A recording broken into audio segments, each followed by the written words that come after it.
ഇങ്ങോട്ടെങ്ങാനും വന്നോ മോനെ? ആരാമേ? ജയന്റെ അമ്മ.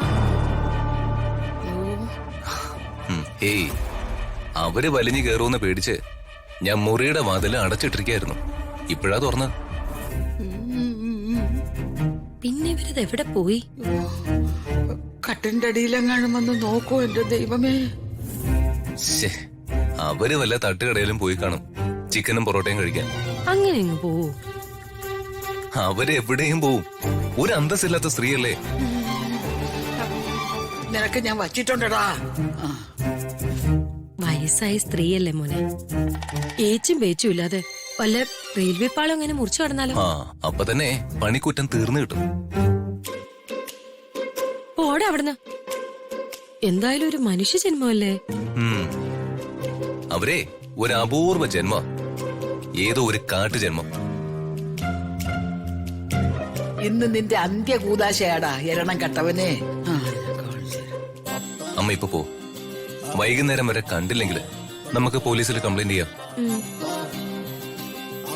ഇനി അവർക്ക് വല്ലതും പറ്റിയാലേ അളിയന് വലിയ സന്തോഷവും.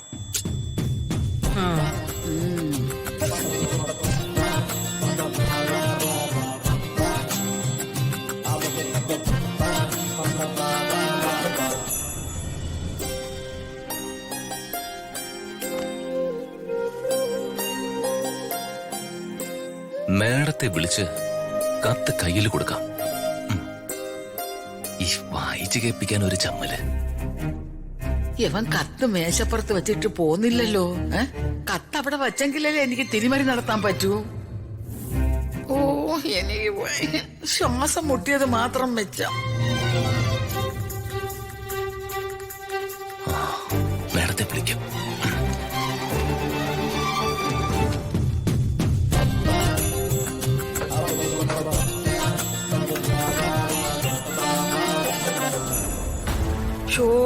കത്തും കൊണ്ട് അവൻ പോയി. കത്ത് അവൻ അവക്ക് നേരിട്ട് കൊടുക്കുമല്ലോ.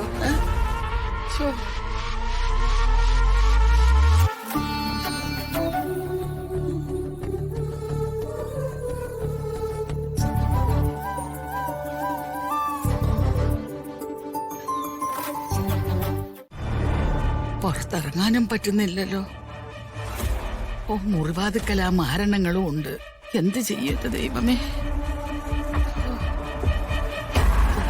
ഒരവിഞ്ഞ മണവും ഒരു പൊരിഞ്ഞ ചൂടും. ശരീരം മുഴുവനും വിയർക്കുക. അയ്യോ എന്റെ ദൈവമേ, പഴുതാര കുത്താതിരുന്നാ മതിയായിരുന്നു. പിറകെ എന്തായാലും സംശയം തോന്നും. ഇങ്ങനെ തന്നെ കിടക്കാം.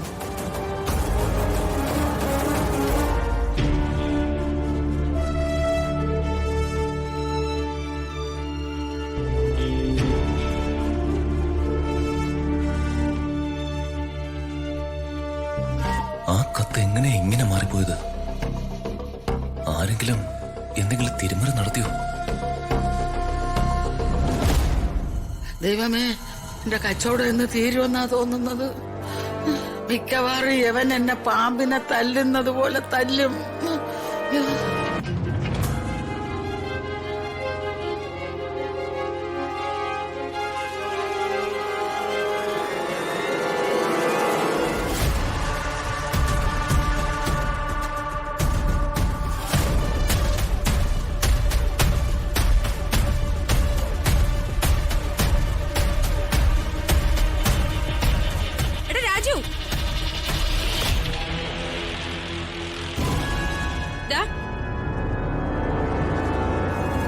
ഒരു കാര്യം തുറന്നു പറയേ, എന്താ ഇവിടെ ഉണ്ടായത്?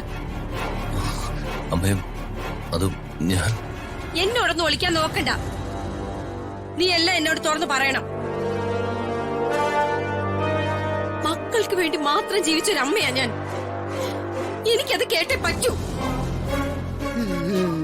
മക്കൾക്ക് വേണ്ടി മാത്രം ജീവിക്കുന്നവരന്ന് മക്കള് പുഴുങ്ങി തരും ഒലക്ക. എന്നെ കൊണ്ടൊന്നും പറയിപ്പിക്കല്ലോ. നീ മകന്റെ അമ്മയായിട്ട് ജീവിക്കാതെ പറയേ, എന്താ ഉണ്ടായത്? പറയുമ്പോ എല്ലാം പറയേണ്ടി വരും. പറയണം, എനിക്കറിയണ എല്ലാം.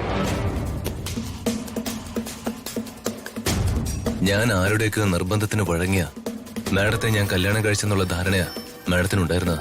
ആ അതിന് വല്ല വാസ്തവമുണ്ടോ? അമ്മേ, മാഡത്തെ എനിക്കിഷ്ടമായിരുന്നു. പക്ഷെ അത് പ്രേമാണെന്നൊന്നും എനിക്കറിയില്ല.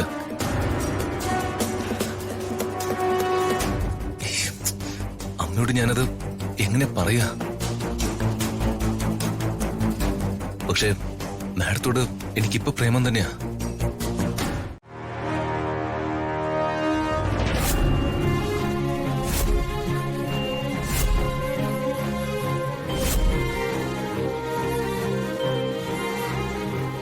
ആ കത്ത് കുറെ കഴിഞ്ഞ് ഞാൻ വായിക്കാൻ വേണ്ടി മാഡത്തിന് കൊടുത്തു.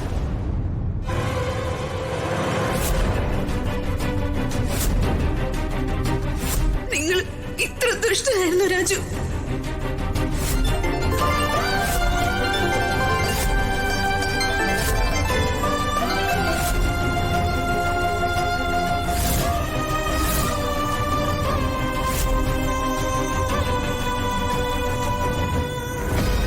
പക്ഷെ ഞാൻ എഴുതിയ കത്തല്ല മാഡം വായിച്ചത്.